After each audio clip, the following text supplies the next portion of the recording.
तर बघा विद्यार्थी मित्रांनो, आज मी तुमच्यासाठी टक्केवारी, शेकडेवारी या टॉपिकवर कठीण प्रश्न घेऊन आलेलो आहोत. कठीण प्रश्न असे की जे MPSC एक्झाममध्ये विचारलेले आहे आणि एकूण 10 प्रश्न आहेत आणि शेवटपर्यंत बघायचे आहे तुम्हाला.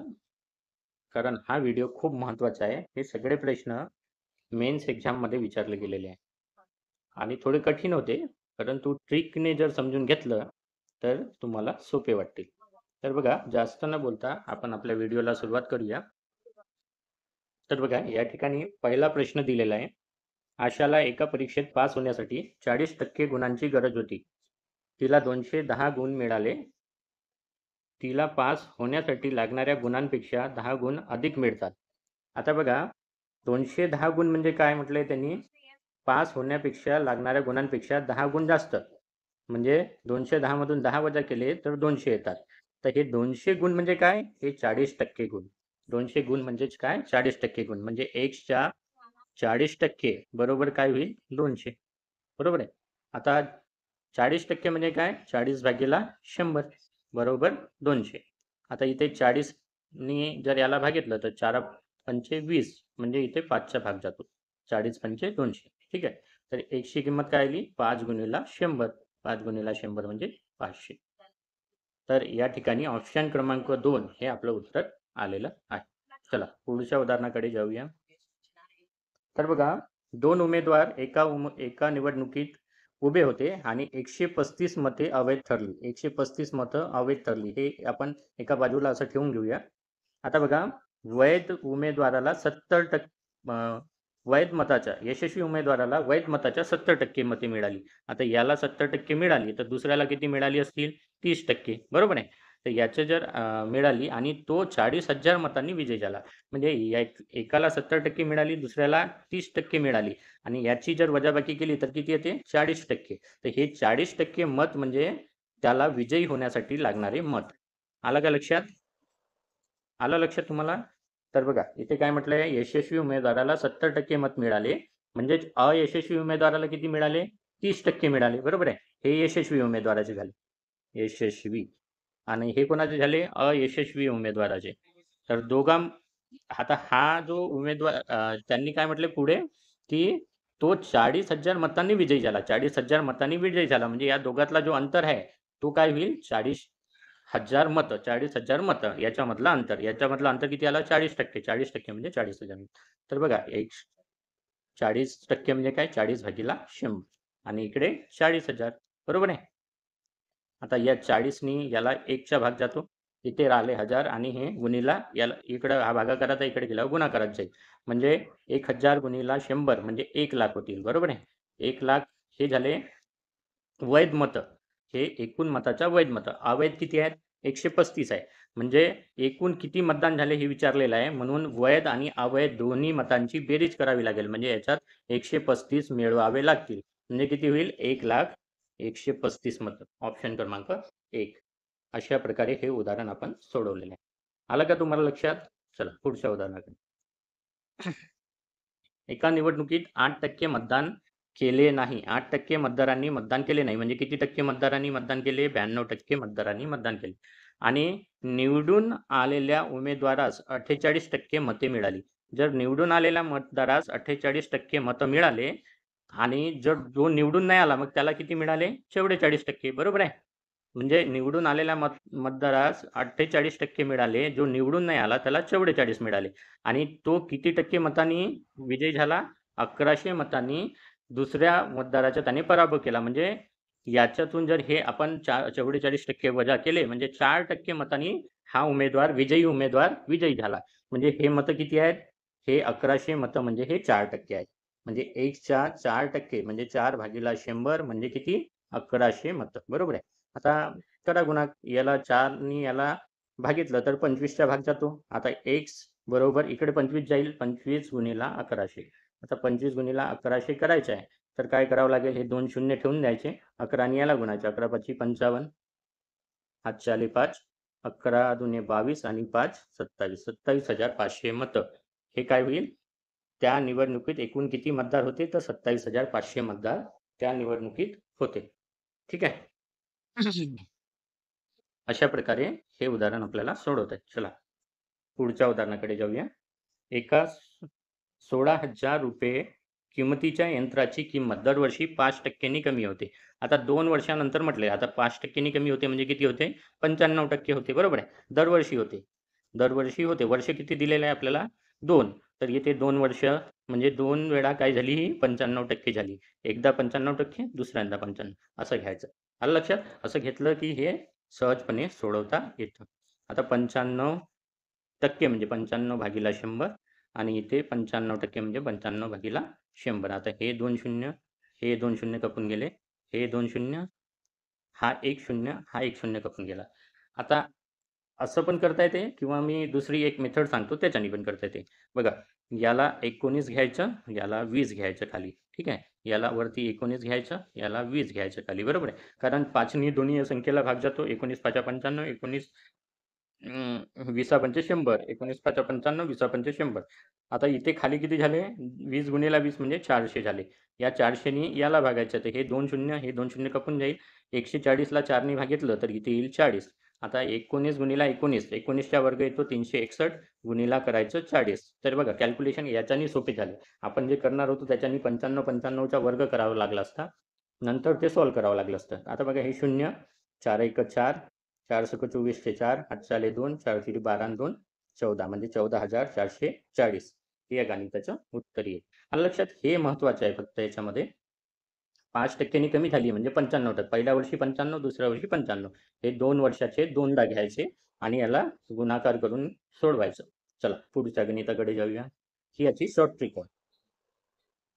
तर बघा, या उदाहरणात दिलेलं आहे 5,200 लोकांपैकी 0.3 लोकांकडे मोटार कार आहे आणि बी शहरात 48,000 लोकांपैकी 0.25 व्यक्तींकडे मोटार कार आहे आणि सी शहरात 50,000 लोकांपैकी 300 लोकांकडे मोटार कार आहे. तर बघा, इथे आपल्याला टक्केमध्ये दिलेलं आहे, इथे दिलेलं आहे संख्येमध्ये. तर आपल्याला याचं काय करावं लागेल? संख्येमध्ये कन्वर्ट करावं लागेल किंवा मग याला सी ला काय करावं लागेल? टक्केमध्ये करावं लागेल. तर सी ला टक्केमध्ये करूया आपण. इथे 300 भागीला 50,000 बरोबर आहे, गुणिला 100 झाला. हे टक्केवारीमध्ये करूया. हे 2 शून्य, हे 2 शून्य कपले, हे 2 शून्य, हे 2 शून्य कपले, बरोबर आहे. आता 3 ला 5 नी भागायचं, 3 ला 5 नी भागायचं म्हणजे किती येईल? आता पहिले पॉईंट जाईल, बरोबर आहे. नंतर इथे 30 होतील. पॉईंट गेला तर 5 टक्के 30 म्हणजे इथे 6चा भाग गेला म्हणजे 0.60% झालं. आता बघा सीचं झालं 0.60% आणि एचं किती आहे? एचं आहे 0.30% आणि बीचं किती आहे? 0.25% बरोबर आहे. 3%, 0.3%, 25% आणि 0.6%. तर 0.6 हे मोठे आहे, बरोबर आहे. त्याच्यापेक्षा लहान आहे हा ए आणि त्याच्यापेक्षा लहान आहे बी. म्हणजे हे ऑप्शन क्रमांक जे 3 आहे हे याचं उत्तर होईल. आलं लक्षात? सोपं होतं उदाहरण. चला, गावच्या लोकसंख्येत एका वर्षी 5% ने वाढ होते आणि दुसऱ्या वर्षी 5% ने घट होते. तर पहिल्या वर्षी 5% ने वाढ झाली म्हणजे 105% झालं ते. दुसऱ्या वर्षी 5% ने घट झाली म्हणजे 95% झालं. आता बघा, दुसऱ्या वर्षाच्या अखेरीस 35,112 होती लोकसंख्या, है ना? तर पहिल्या वर्षी किती? 105% आणि दुसऱ्या वर्षी 95% आणि त्याच्यानंतर किती होती लोकसंख्या? 35,112 होती, बरोबर आहे. तर इथे बघा, 105 भागीला 100 करायचं आणि इथे करायचं 95 भागीला 100 बरोबर किती येईल? 35,112. ठीक आहे. तर बघा, इथे राहील 20, इथे 20 राहील, इथे राहील 21 बरोबर आहे. इथे राहील 19 आणि इथे राहील 20. कारण 5 चा भाग दिला तर 21 5 105 आणि 5 20 100. 19 5 95 आणि 5 20 100. तर असे भाग जातात. तर बघा, 21 ने किंवा 19 ने या संख्येला भाग जायला पाहिजे. तर 21 ने देऊया आपण. 21 ने जर याला भाग दिलं तर किती उरले मग? 21 1 21 उरले किती इथे? किती उरले? 14 बरोबर आहे. मग समोरचा भाग कितीचा जाईल? कितीचा जाईल? 21 5 105, 21 सक 126, 21 सक 126चा भाग केला. मग किती उरले? 15. मग हे पुन्हा एक आला, मग 21 7 147. 21 7 147, मग 4 उरले, 2 उरले, म्हणजे 21 दुने 42. तर असा भाग जाईल याला. हां, आता 19चा भाग द्या. 19 8 152, 19 8 152, म्हणजे 88चा भाग गेला इथे. ठीक आहे. आता इथे किती राहिले? 20 गुणिले 20 म्हणजे 400. 400 बरोबर इकडे किती राहिले? 88 राहिले. तर या 88ला या 400 ने गुणायचं. म्हणजे x बरोबर काय आलं? 88 गुणिला 400. 88 गुणिला 400 केलं तर याचं उत्तर येईल, किती येईल? करा. 4 8 32चे 2, 4 8 32 आणि 3 35, म्हणजे 352. बरोबर आहे. आणि हे 2 शून्य त्याच्यावर. बरोबर आहे. तर बघा हे चुकीनं दिलेलं आहे इथे 3. हां, तर हे ऑप्शन क्रमांक 2 याचं उत्तर आहे 35,200. चला, अशा प्रकारे हे उदाहरणं आपल्याला सोडवता येते. याच्यात एकच लक्षात ठेवायचं, वाढ म्हटलं की 105% घ्यायचं, घट म्हटलं की 95% घ्यायचं.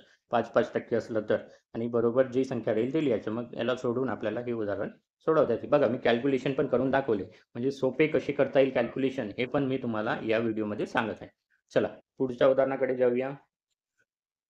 आता बघा, एका महाविद्यालयातील कला पदवीधराचे विज्ञान पदवीधराशी असलेले गुणोत्तर 3:2 आहे. आता कला पदवीधर, आता जर आपण यांची संख्या जर 500 पकडली आहे, ठोक पकडा असं 500, तर याच्यातले कला पदवीधर किती होतील? 300, आणि विज्ञान पदवीधर किती होतील? 200. म्हणजे याचं रेशिओ कसं राहील? सारखंच राहील. हे 2 शून्य कपून जाईल, हे 2 कपून जाईल, म्हणजे 3:2 रेशिओ राहील जर आपण संख्या 500 घेतली तर. ठीक आहे, अंदाजे घेतो आपण ही संख्या. आता काय म्हटलं त्यांनी? जर 20% पदवीधर कला शाखेचे आहे, तर 20% म्हणजे 300च्या 20% काढायचे. 300च्या 20% किती होतील? 20/100. हे 2 शून्य कपले 2 20 3 60. 60 हे कशाचे झाले? कला शाखेचे झाले. आणि आता विज्ञान शाखेचे किती? 25% म्हणलाय त्यांनी, म्हणजे 200च्या 25% काढायचे. 225/100 म्हणजे किती आलं इथे? हे 2 शून्य, हे 2 शून्य कपले, 25 दुने 50, हे 50 झाले. तर हे 60 आणि 50 म्हणजे किती? 110 लोक पुढील शिक्षणासाठी पात्र ठरले. कितीपैकी? या 500 पैकी, कारण आपण ठोक मानाने 500 संख्या घेतली होती. आता हे 300 झाली, मग हे 200 झाली, म्हणजे रेशिओमध्ये असं आलं. तर बघा, 500 पैकी 110 लोक पात्र ठरले, म्हणजे अपात्र किती ठरले? अपात्र किती ठरले किंवा पात्र नसलेले किती आहेत? मग 500 मधून 110 वजा करायचे. तर 390 लोक जे आहेत ते पात्र नसलेले आहेत. 390 हे कितीपैकी? 500 पैकी पात्र नसलेले आहेत. तर याला गुणायचं 100नी, म्हणजे टक्केवारी निघेल. गुणलं 100नी म्हणजे टक्केवारी निघते, लक्षात ठेवायचं. हां, आता इथे 5 5 7 35, 7चा भाग केला पहिला, आणि मग 4 शून्य 5 8 40, 78 आलं उत्तर.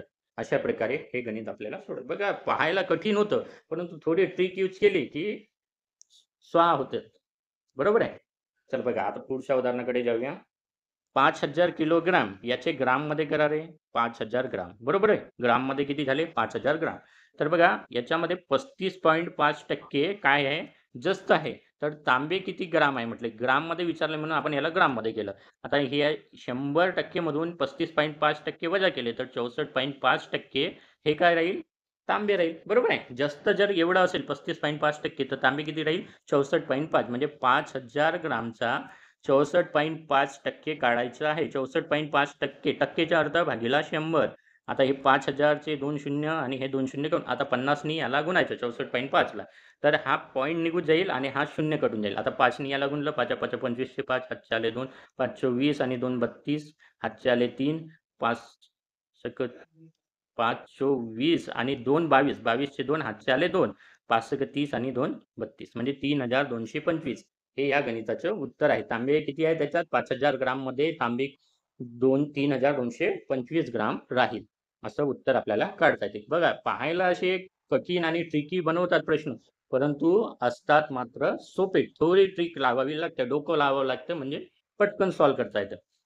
आता बघा, इथे बघा काय दिले? एका गावातील जनसंख्येत पहिल्या वर्षी 15% वाढ झाली, दुसऱ्या वर्षी 10% वाढ झाली. जर त्या गावची सध्याची लोकसंख्या 6,200 असेल, तर 2 वर्षापूर्वी त्या गावची लोकसंख्या किती होती? तर पहिल्या वर्षी किती वाढ झाली? 15%. 15% म्हणजे काय होईल? 115. आणि घट किती झाली? 10%, म्हणजे काय होईल? 90%. बरोबर आहे. 115% आणि 90% असं घ्यावं लागेल आपल्याला 2 वर्षाचे. याच्या बरोबर काय होईल मग? हे 62,100. बरोबर आहे. आलं लक्षात? आता बघा, याचा गुणाकार करायचा 115 भागिला 100, टक्केचा अर्थ भागिला 100, ते 90 भागिला 100, बरोबर आहे. इकडे आलं 62,100. ठीक आहे. आता बघा, हा एक शून्य, हा एक शून्य कपून जाईल आणि हे 23चा भाग जाईल इकडे. 23 5 115 आणि 20 5 100, 5 5चा भाग गेला वरती आणि खाली. तर 9 याला भाग जातो का तर बघा,